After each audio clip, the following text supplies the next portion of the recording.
जो दिया जब जलता है, अंधेरे को जब चिढ़ता है, तो लगता है कि मान लीजिए घर में जो अंधेरा है या मान लीजिए जो नेगेटिविटी है। दीपावली कितने दिन तक मनाए जाते हैं और उन दिनों का महत्व क्या है? आड़ू क्या है? आड़ू को लक्ष्मी का ही एक रूप माना गया है। काली काली आप नाम से ही जैसे विदित होता है, तो उसको आप घर में जब पूजा करते हैं तो आप जो है उसका अगर षोडोपचार पूजा या सोलर न्यास पूजा मंत्रोच्चार से, तंत्रोपचार से, अगर विधि विधान से थोड़ा सा भी गलती हो जाती है। क्या दीपावली में तंत्र साधना का कुछ ये है क्या? आपस में कोई संबंध है? बिल्कुल बिल्कुल, दीपावली और तंत्र साधना आपस में जुड़ा हुआ, तो इसलिए कार्तिक अमावस्या में माँ का जो पूजा का विधान है और तंत्र क्रिया का जो विधान है, ये गहरा संबंध लेके आता है।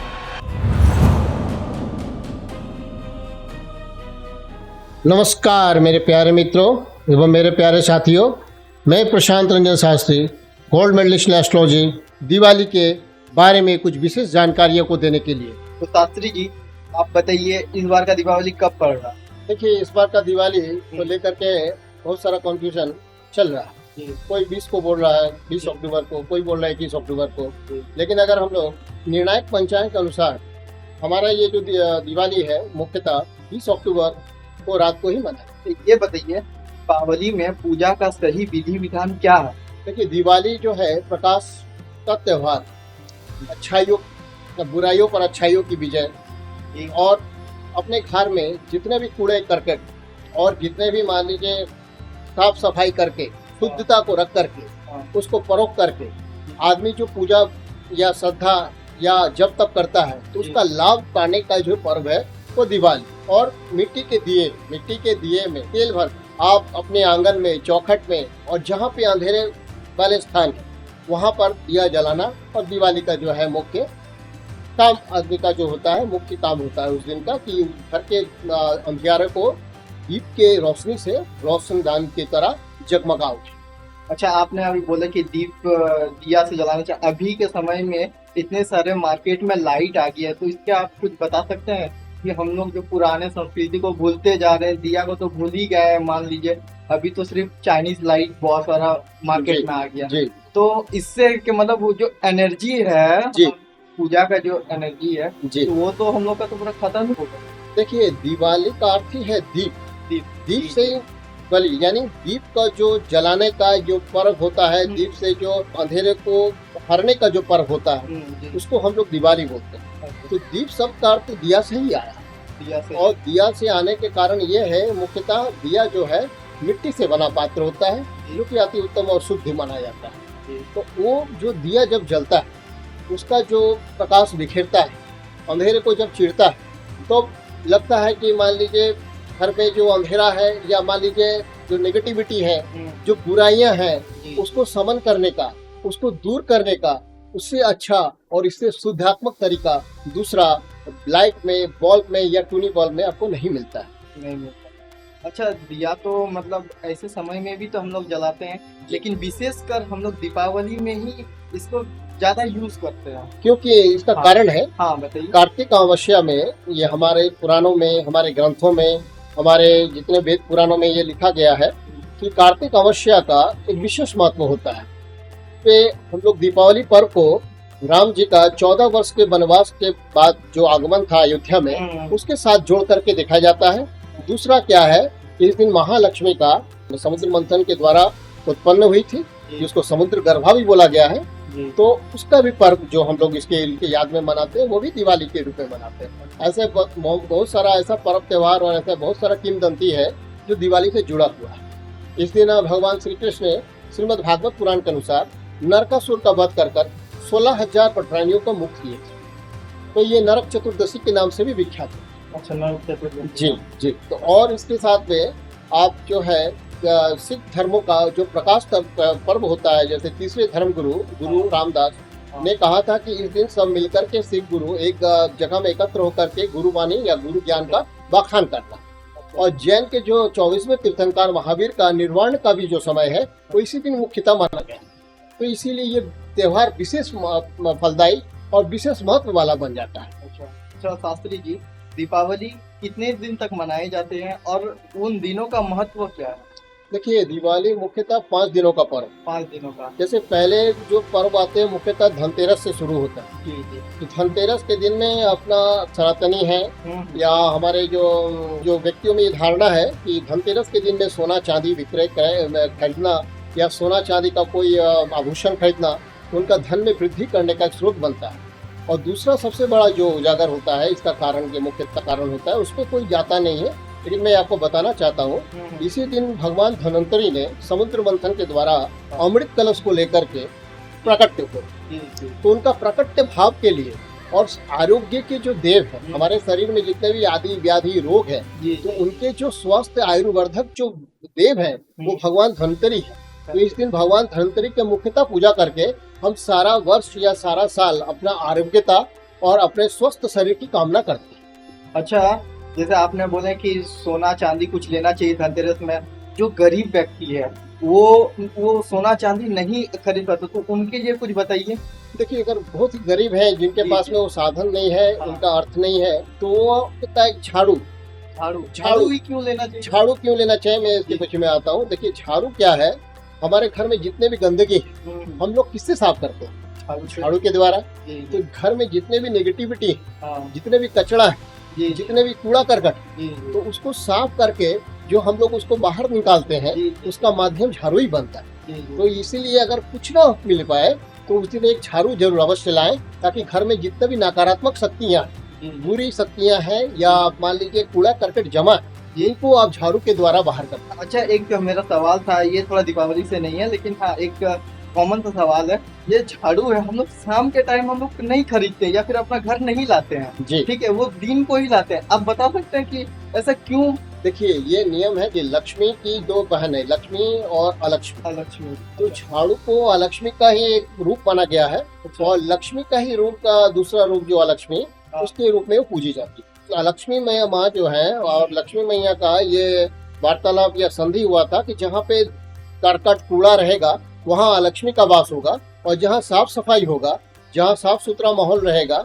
जहाँ पॉजिटिविटी रहेंगे, तो वहाँ माँ लक्ष्मी का वास होगा। तो हम लोग शाम के समय ये माना जाता है कि झाड़ू अगर शाम को हम लोग खरीदते हैं तो दरिद्रता का वास घर में होने की संभावना बढ़ जाती है। तो इसके कारण सूर्य अस्त होने के पहले ही हम लोग को वो झाड़ू जो है क्रय विक्रय कर लेंगे। ये काली पूजा का सही विधि विधान आप बताइए। तो फिर काली पूजा जो है अमावस्या की घोर रात्रि को, कार्तिक अमावस्या की घोर रात्रि को जहाँ जहाँ लक्ष्मी पूजा होता है वहाँ काली पूजा भी होता है। जैसे आप एक देखिए, बड़ा अच्छा चीज पूछे, उसके बारे में मैं बताना चाहता हूँ। जैसे 51 शक्तिपीठ, तो माता के 51 शक्तिपीठ में जो ये आपका जो माँ काली की पूजा जहाँ रात को होती है, वहीं दिन को सरस्वती और माँ लक्ष्मी की पूजा होती है। तो माँ काली की जो ये पूजा है और कार्तिक अमावस्या का जो रात्र है, इसको निशा रात्रि का नाम दिया गया है। और 4 तंत्र में 4 रात्रियों का बड़ा महत्व माना गया है। जो 4 रात्रियों में एक दीपावली एक रात्रि है, जिसमें माँ का आराधना करके हम लोग जो है माँ से आशीर्वाद प्राप्त करके आरोग्यता, संपन्नता, धन प्राप्ति, योग और अपने कष्टों का निवारण के लिए मनोकामना या अपने माँ के याचना करते हैं। तो काली पूजा का जो सही विधान है वो बड़ा जटिल है, और काली पूजा घर में आदमी को नहीं करना चाहिए। क्यों? ये मैं बताना चाह रहा हूँ कि काली आप नाम से जैसे विदित होता है, काली माने काल की जो अधिष्ठात्री, जो काल की अधिष्ठात्री देवी काली, तो उसको आप घर में जब पूजा करते हैं तो आप जो है उसका अगर षोडोपचार पूजा या 16 न्यास पूजा मंत्रोच्चार से, तंत्रोपचार से अगर विधि विधान से थोड़ा सा भी गलती हो जाती है तो वो रुद्र देवी, तो उनका प्रकोप भी उस टाइप का आपको जो है झेलने को मिलता है, देखने को मिलता है। क्योंकि माँ का ध्यान में ही लिखा गया है कि शवारूढ़ं महाभीमं होर्दष्टं बलप्रदं हस्तयुक्तं त्रिनेत्रं च कपालकत्काक्रं मुक्तकेशी ललोजीभा पीबंती रधुरं बहु चतुर्बाहु समायुक्तं वराभयं सराकर। इसका मतलब माँ जो है शमशानवासी है, शव के ऊपर माँ खड़ी है। जी। उनका जीव जो है लपलपा रहा खून से, हाँ। खून पीने के लिए लपलपा रहा। जी। हाथ में खड़ग जो है सिद्ध खड़ग, यानी धर्म, जिसको हम लोग धर्म का संज्ञा दिया जाता है, वो हाथ में माँ धारण की हुई है। तो उस मूर्ति को, उस टाइप के रौद्र रूप को अगर आप घर में पूजा करते हैं तो शमशान के जो माँ के जो वासी हैं या शमशान के जो सहचरी हैं, जैसे डाकनिया, साकनिया, भूत प्रेत या बेताल, पिशाच, श्रीगाल, तो ये सब का घर में आप आह्वान कर लेते हैं। तो आह्वान करने से घर को ही शमशान बना के रख देते हैं, तो उसका नकारात्मकता आपको देखने को मिलता है।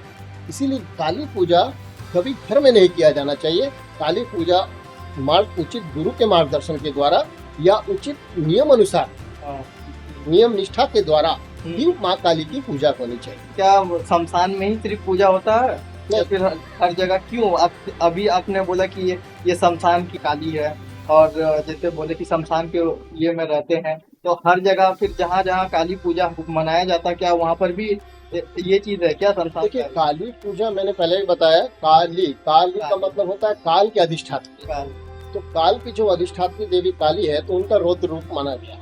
और 10 महाविद्या में परम महाविद्या, प्रथम महाविद्या माँ का ही माना जाता है।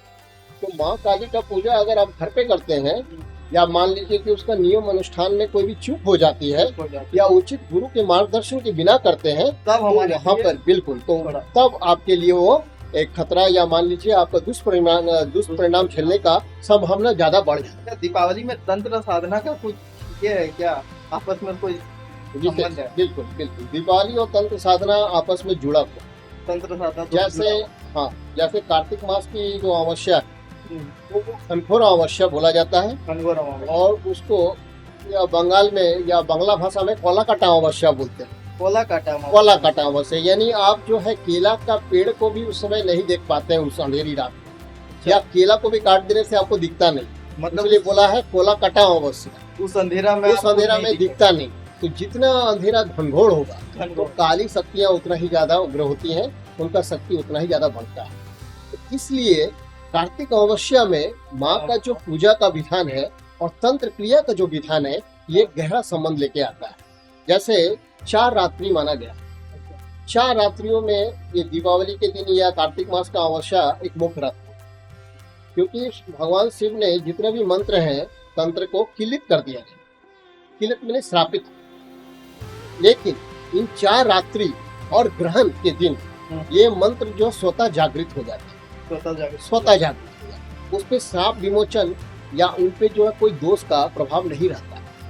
इसलिए इस दिन तंत्र साधक या गृहस्थ भी कोई भी पूजा पाठ जाप क्रिया करके अपने घर में लक्ष्मी के आवास को या लक्ष्मी प्राप्ति के लिए, आरोग्यता के लिए, धन संपन्नता के लिए कार्य करके अपने सिद्धि या अपना जो है उनका आशीर्वाद प्राप्त कर सकते। अच्छा, दीपावली के जो पहले दिन में गणेश लक्ष्मी जी को पूजा होता है, साथ में कुबेर जी का भी पूजा होता है। जी, ठीक है, ऐसा क्यों किया जाता है साथ में? देखिए, कुबेर जी जहाँ तक संबंधित है, कुबेर एक यक्ष, क्या यक्ष और रावण के बड़े भाई हैं। आप लोग रामायण अगर जानते होंगे, रामायण अगर पढ़े होंगे तो मालूम होगा। विशेषर्वा मुनि के जो पहले पुत्र हैं वो कुबेर हैं, और केकसी माता से जो है रावण जो है उनका भाई भ्राता थे। तो कुबेर जो है धनाध्यक्ष, धन के जो अध्यक्ष है वो कुबेर, और उनको ये वरदान स्वयं महादेव ने दिया। तो धनाध्यक्ष होने के कारण कि माँ लक्ष्मी जिस पे कृपा करती है, तो धन का जो पिटारा है या धन का जो धन प्रदान करने का जो माध्यम है वो कुबेर जी ही बनते हैं। हाँ, महालक्ष्मी कृपा करने के बाद कुबेर जी ही उनको जो है उचित मात्रा में धन उनको प्राप्त करवाते हैं या प्राप्ति होती है। कुबेर जी का भी फोटो हम लोग रख सकते हैं? नहीं, ये गलत है। आदमी आजकल घर में कुबेर जी का फोटो, धनदा लक्ष्मी फोटो, धनदा यक्षिणी आपका यंत्र घर में लगा लगा के जो है पूजा पाठ कर रहे हैं। लेकिन इनको मालूम ही नहीं है कि वो यक्ष, और यक्षों की पूजा घर में नहीं होती। लेकिन आदमी उनका फोटो, उनका यंत्र, उनका तंत्र सब घर में जो है खिचड़ी पका के पूजा करना शुरू कर दिया। फोटो तक आप नहीं रख सकते, क्योंकि वो यक्ष है, और यक्ष जो है वो घर में पूजित नहीं होते। अच्छा, ये बताइए कि घर में हम कौन कौन सा मूर्ति रख सकते हैं? माँ लक्ष्मी जी का जो हम लोग मूर्ति बाजार से लाते हैं, तो उसमें से मतलब एक होता है कितना बड़ा मूर्ति ला के हम पूजा कर सकते हैं या बड़ा ला सकते हैं, उसके कुछ बारे में बताइए। देखिए, इसको वास्तु शास्त्र के बारे में जानना चाह रहे हैं। अच्छा पूछे। ये वास्तु शास्त्र में, जैसे वास्तु शास्त्र ग्रंथ में जैसे सबसे मुख्य ग्रंथ हम लोग का है। हाँ, वास्तु शास्त्र से रिलेटेड। जैसे अभी कोई दुकानदार लोग हैं ना, वो तो लाते हैं ना, तो जैसे वास्तु शास्त्र के अनुसार हम लोग जाते हैं, तो वास्तु शास्त्र का जो मुख्य ग्रंथ है हम लोग का, जो सनातन धर्म में या हम लोग का वैदिक परंपरा में दिया गया है, वो विश्वकर्मा प्रकाश। विश्वकर्मा प्रकाश में ये मूर्ति रखने का जो विधान है ये उल्लेखित है कि घर में 8 अंगुल, यानी आपका अंगुल का जो ये आप माप ले लीजिए, नीचे भी ये अपना थंब को सटा करके, और जो ऊंचाई है बस इस हाइट के मूर्ति को ही घर में रख सकते हैं। बाकी इससे बड़ा मूर्ति आप घर में नहीं रख सकते। क्यों? इसलिए कि अगर इससे बड़ा मूर्ति हो जाती है तो उनका षडोपचार पूजन, न्यास विधि, उनका प्राण प्रतिष्ठित करना और उनका जो है उचित गुरु के मार्गदर्शन निर्देशन से पूजा करने का परंपरा आपको जो है क्रियान्वित करना पड़ता है। और इससे छोटी मूर्ति जो एक मैंने दिखाया अष्टंगुल मूर्ति, वो रखने के बाद में अगर आप किसी दिन कोई फूल बसा पूजा नहीं भी कर पाते हैं जी, जी, या पूजा आपसे न्यास से या तंत्र या मान लीजिए उसका विधि विधान छूट भी जाता है जी, तो जी। उसका दोष नहीं लगता है। अच्छा, जो लक्ष्मी माँ है उनको अकेला स्थान देना सही रहेगा या फिर उनके गणेश जी या फिर विष्णु जी के साथ उनको रखना सही रहेगा? देखिए माँ लक्ष्मी का तो आप जानते हैं, माँ लक्ष्मी बहुत ऐसे होते हैं कि सिंगल माँ लक्ष्मी जी का जी, फोटो लाए या जी। फिर मूर्ति लाए, वो रख दिए और उनका पूजा कर रहे हैं, तो जी इससे जी क्या? जी देखिए माँ लक्ष्मी जहाँ तक सवाल आप आते हैं तो माँ जो को समुद्र गर्भा बोला गया है, वो समुद्र की पुत्री है जी, जी, और समुद्र मंथन के द्वारा ही माँ लक्ष्मी का प्राकट्य भाव हुआ था। और उसके बाद वो वर रूप के अनुसार अपने वर को चुनने का जो स्वयंवर हुआ था स्वयंवर। उसमें माता ने नारायण भगवान को ही अपने वर रूप में प्राप्त किया है, उनका चुनाव किया। तो बोला गया है कि लक्ष्मी जी जो है वो चंचला चंचला मतलब आज आपके पास, कल दूसरे के पास, कल तीसरे के पास। कोई आप मान लीजिए लक्ष्मी आई तो चली गई। कहीं धन जो है कोई ऐसा धन आता है जिसको काला धन बोला जाता है, काला धन। कोई आता है तो वो सफेद धन को भी लेके चला जाता है। हाँ, हाँ, यानी आप अनित्य किया मान लीजिए कि नीति के विरुद्ध जाकर के धन का अर्जन करते हैं और उस धन जो आता है वो धन जो है कुछ ही क्षणों के लिए आपको सुख देता है, और लेकिन जब जाता है तो सात्विक धन को भी लेके चला जाता है। अच्छा, अच्छा, तो इसलिए माँ को स्थिर रखने के लिए हाँ, और माँ को अपने घर में स्थायी रूप से वास करवाने के लिए, उनका पूजा अर्चना करने के लिए जी, जी, नारायण भगवान के साथ ही महालक्ष्मी का पूजा करना श्रेष्ठ होता है। और दूसरा जो है हाँ, माता जो है भगवान गणेश के साथ में विराजित होती है, हाँ, तो उनके साथ में भी माँ जो है तो अब स्थिर रूप में और बुद्धियात्मक सकारात्मक रूप और बुद्धिमता जिसको बोलते हैं गणेश जी में जो भरपूर है, जी। उनके कारण माँ जो है लक्ष्मी को बुद्धि के द्वारा ही इस्तेमाल करना आर्थिक या सार्थक होता है। तो लक्ष्मी गणेश का भी साथ में आप रख सकते हैं। मतलब सिंगल हम सिंह माँ ऐसे लक्ष्मी हाँ, का- ऐसे रखना नहीं चाहिए क्योंकि माँ चंचला होती है, माँ एक जगह तो टिकती नहीं है। और जी, जी, जी, जी। आपको तो मैंने बता ही दिया है। हाँ, अच्छा शास्त्री जी, अभी लक्ष्मी पूजा और लक्ष्मी पूजा दोनों अलग अलग, अभी रिसेंटली पार हुआ लक्ष्मी पूजा और अभी आने वाला है लक्ष्मी पूजा, जी तो दोनों अलग अलग है ना? तो अलग अलग है तो अलग अलग क्यों है? और नाम तो सेम है, माता सेम है, तो फिर ऐसे- देखिए लक्ष्मी पूजा और लक्ष्मी पूजा अलग अलग नहीं, नियम विधि विधान सब एक ही तरह का जैसा ही है, लेकिन नाम आपकी जैसे बंगाल में लक्ष्मी पूजा आप लोग बोलते हैं। तो हम दीपावली से पहले हाँ दीपावली से, अब ये है कि दीपावली से पहले बनाने का कारण है कि ये जो शरद पूर्णिमा होती है, अश्विन मास की जो शरद पूर्णिमा आती पूर्णिमा है, जो पार हुआ। हाँ तो अश्विन मास की जो शरद पूर्णिमा तिथि होती जी, है, जी, जी। उस दिन माँ लक्ष्मी को नारायण भगवान के साथ, विष्णु की लक्ष्मी या नारायण लक्ष्मी के साथ में पूजित होते हैं और उनका पूजा आराधना किया जाता है, जो कि लक्ष्मी पूजा के नाम से विख्यात है। और ये बंगाल में ज्यादातर आपको जो है देखने को मिलता है, और बंगाल में आप हर एक कस्बा में, आपको हर कस्बा गलियों में, हर एक प्रांतों में इनका पूजा अभी होना चालू हो गया है और आदमी कर रहा है, डेली पूजा कर रहे हैं। तो ये बताइए, आपको बंगाल में काली पूजा तो उतना धूमधाम से मनाते नहीं है, क्यों नहीं बंगाल में तो काली पूजा होगा। बंगाल में दुर्गा पूजा सबसे ज्यादा मनाया वो जाता तो है ही, शक्ति आराधना बंगाल में ही ज्यादा को देखने को मिलता है। है बंगाल में जब- बिल्कुल, शक्ति आराधना में जितने भी दुर्गा माता, काली माता, चंडी माता, जगधात्री माता, जितने भी माता का जो पूजा बंगाल शुरू से ही, आज से नहीं बहुत पहले से ही, आपका वैदिक या पौराणिक आप कथा उठा के देख लीजिए, वेद में भी उनका वर्णन मिलता है कि बंगाल प्रांत जो है शक्ति आराधना के लिए विख्यात है सबसे ज्यादा। सबसे ज्यादा। और ऐसा भी कहा गया कि तंत्र मंत्र का भी तो बहुत ज्यादा परिचलन वहीं से बिल्कुल होता है। नहीं, बिल्कुल बंगाल तो देखिए तंत्र मंत्र तो ये तो देखिए तंत्र मंत्र क्या है, तंत्र सात्विक भी होता है। आदमी तो आजकल तंत्र को समझता ही नहीं है, कोई भभूत ला के आ जाता है, कोई टीका मार के आ जाता है, कोई बोलता है भूत हम चालन कर रहे हैं, भूत हम बेच रहे हैं, ट्रांसफर कर दे रहे हैं, उसको हम ये हटा दे रहे हैं, उसको तिलक लगा दीजिए, वहाँ नींबू नीचा फेंक दीजिए या लौंग टांग लीजिए तो आपको मनचाहे स्त्री मिल जाएगी, किसी को मनचाहा पुरुष मिल जाएगा। ये तंत्र नहीं है, ये बिल्कुल तंत्र नहीं है, फिर भी लोग ये ढोंग ढकोसला है। फिर भी वो लोग- तंत्र के बारे में तौ का मात्रा भी नहीं जानते हैं, अच्छा, जो तौ हो ना तंत्र का वो नहीं जानते हैं वो लोग। इसीलिए वो लोग आकर के ऐसा बोलते हैं कि कौवा का पंख यहाँ गाड़ दीजिए तो उल्लू का पंख वहाँ मोड़ दीजिए, तो आपको मनचाहा स्त्री मिल जाएगी, कल आपको जो है धन का खजाना मिल जाएगा। ये बिल्कुल गलत है। तंत्र इससे बहुत बड़े और बहुत ही शुद्ध चीज। सोचिए जो महादेव ने दिया, हाँ जो देवादिदेव महादेव से उत्पन्न हुआ चीज, जी, जी। वो क्या इतना सस्ता, वो ये क्या इतना महंगा हो सकता है कि 2 पंख गाड़ दिए, 2 नींबू फेंक दिए, 2 लौंग टांग दिए और आपको मनचाहा स्त्री मिल गया, आपको मनचाहा पुरुष मिल गया। जी, ये तंत्र नहीं है, ये ढोंग ढकोसला है, आदमी को बरगलाने का जो है एक तरीका बन गया, माध्यम बना लिया। ये वही करते हैं जिनके जो है तंत्र का कोई ज्ञान नहीं है, जिनका कोई गुरु नहीं है, जिनका कोई साधना नहीं है, जिनका कोई सिद्धि नहीं। तंत्र तो गुप्त है, गुप्त अति गुप्तम वो है तंत्रम। जो गुप्त से भी गुप्त है वो तंत्र है। तंत्र का व्याख्यान आप किसी मार्ग पे जाकर के नहीं कर सकते हैं। कोई मंच से हम नहीं बता सकते कि मैं तांत्रिक हूँ, मैं सिद्धि करनी हूँ, मेरे पास ये है, तो मेरे पास जिन है, भूत है, मैं नहीं बोल सकता। ये मेरे गुरु दिशा निर्देश से बिल्कुल ही विमुख है। ये गुरु का मेरा आज्ञा ही नहीं है, मैं बता ही नहीं सकता हूँ। तो जो सिद्ध पुरुष होंगे, जो असल में तांत्रिक है, जो असल में अघोड़ी है, वो कभी देखिएगा लाइमलाइट में आएंगे ही नहीं। वो बताएंगे ही नहीं कि भूत ट्रांसफर कर रहे हैं और मिर्चन नींबू टांग रहे हैं। अभी तो कभी नहीं बताएं। अभी तो ऑनलाइन का जमाना, यूट्यूब का जमाना है। वही हम बात लोग है। तो पर डे देख रहे हैं। जैसे आपने बोला कि नींबू फेंक दीजिए, ये कर दीजिए, यूट्यूब में अभी वो हजारों से ऐसे भरा हुआ है। जी जी, आपका कहना बिल्कुल सही है।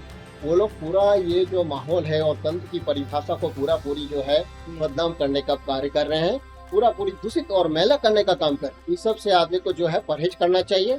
ये सब के झोल झमेला में ना पड़ करके वास्तविक तंत्र को जानना चाहिए। और जब तक वास्तविक तंत्र को नहीं जान पाएंगे, तब तक वो ये नहीं जान पाएंगे कि तंत्र होता क्या है और बाकी उसका उपयोगिता हमारे जो समाज में, हमारे जो सार्थकता के लिए क्या उपयोगिता हो, वो कभी जान ही नहीं पाएंगे। मतलब अगर जो तंत्र साधना करना हो तो गुरु से ही अपना ले बिल्कुल सकते हैं। 100%। कोई भी मंत्र हो या फिर तंत्र हो, कुछ भी हो, अपना गुरु का निर्देश अनुसार ही उनको चलना चाहिए। बिना गुरु का मतलब तंत्र होता ही नहीं है। अभी यूट्यूब में जब देख लेते हैं और वो चीज अब फॉलो करने लग जाते हैं तो उसको तो हानिकारक है, हानिकारक है। वो जी। खुद अपना मृत्यु का जो कब्र खोद रहे हैं। जो यूट्यूब में देख करके टोना टोटका करते हैं, वो अपना कब्र खुद खोदने का काम कर रहे हैं और इतना बुरा फंसते हैं, हाँ, उनको निकालने का भी कोई माध्यम बचता नहीं। तो इसीलिए तंत्र बिना गुरु मार्गदर्शन, बिना दिशा निर्देश अनुसार, बिना साधना सिद्धि के अनुसार आप नहीं कर सकते। और तंत्र करने का जो माध्यम होता है वो शमशान, शमशान में। क्योंकि शमशान ही ऐसा जगह है जहाँ पे आदमी जाकर के सब कुछ का विलय होता है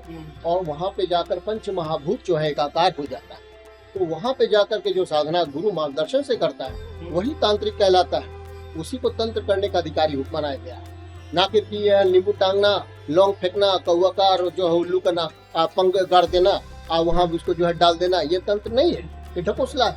आदमी को बरगलाना, आदमी को जो जुलूस समझा करके पूरा उसका तंत्र के परिभाषा को दूषित करना है, मैला करना है, ये सब से निकलना होगा।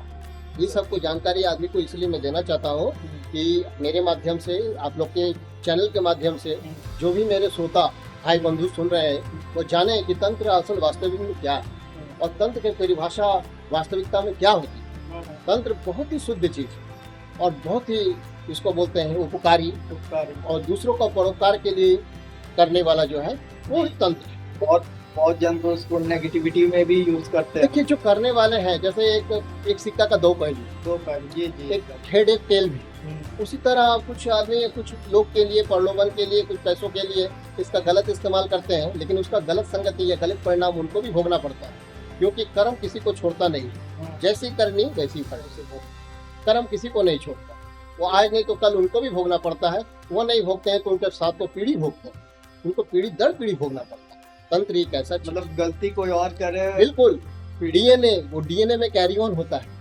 एक जनरेशन के बाद एक उसको जनरेशन, काटने की कोई काट नहीं। आप जैसे गलती किए हैं हाँ, तो आपको तो वो भोगना ही पड़ेगा। आपने गलती किया, क्यों जानबूझ करके गलती करते हैं, उसका कोई माफी नहीं है। तो ये प्रभाव तो दिखता ही है। बिल्कुल पास्ट कर्मा आपको देखने को बिल्कुल मिलेगा। अभी नहीं दिख रहा है, जनरेशन आने वाला जो है उसका प्रजाति, उसका जो है वंश, वो वंश भोगता है। ये दादा ने कोई गलती किया, पोता भोग रहा है। उसके पिता ने कुछ किया तो पूर्वज में उसका परपोता भोग रहा है, भोगता ही। ऐसा तो कोई उपाय तो होगा ही कि जैसे दादाजी ने कोई गलती कर दिया, अब उस चीज को हम जान गए, उस चीज को हमको सुधारना है, तो उसका कोई तो रास्ता होगा।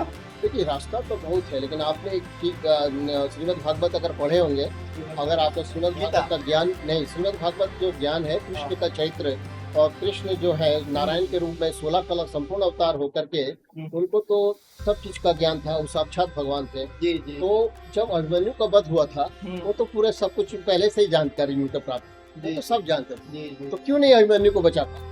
क्योंकि वो भी जानते हैं कि जो विधि का लेख है और कर्मों का जो परिधान है वो भगवान को भी मानना पड़ता है। तो इस कारण से आप जब गलती करते हैं, आपका कर्मा जब गलत होता है या आपका जो इसको बोलते हैं चाल या चलने वाले लय में जो बदलाव होता है, जी आपका परिहार व्यवहार में जब बदलाव आता है तो सृष्टि आपको उसको लौटा देती है। तो जो आप सृष्टि को दीजिएगा वही सृष्टि आपको लाके लौटा देगी। इससे सबसे अच्छा उदाहरण आप कोरोना देख लीजिए। हाँ हाँ जितना गंदगी हम लोग ने फैलाया हाँ तो हम लोग के सामने कोरोना जैसा महामारी आके खड़ा हो गया। तब हम लोग को पता चला कि हमने क्या किया है, सृष्टि के साथ खिलवाड़ किया, जी, उनको दूषित करने का काम किया। जी, तब हम लोग साफ सफाई पे आ गए, जी, लेकिन इसके पहले कहाँ जागे?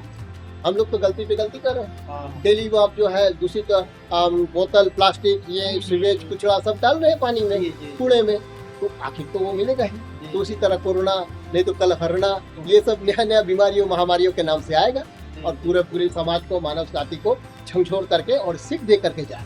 मेरे प्यारे मित्रों एवं मेरे प्यारे दर्शकों, यदि हमारा यह पॉडकास्ट आपको अच्छा लगे तो दिए गए लिंक को शेयर करें और चैनल को सब्सक्राइब करें और इसी तरह का पॉडकास्ट देखने के लिए हमारे चैनल पे बने रहें। धन्यवाद।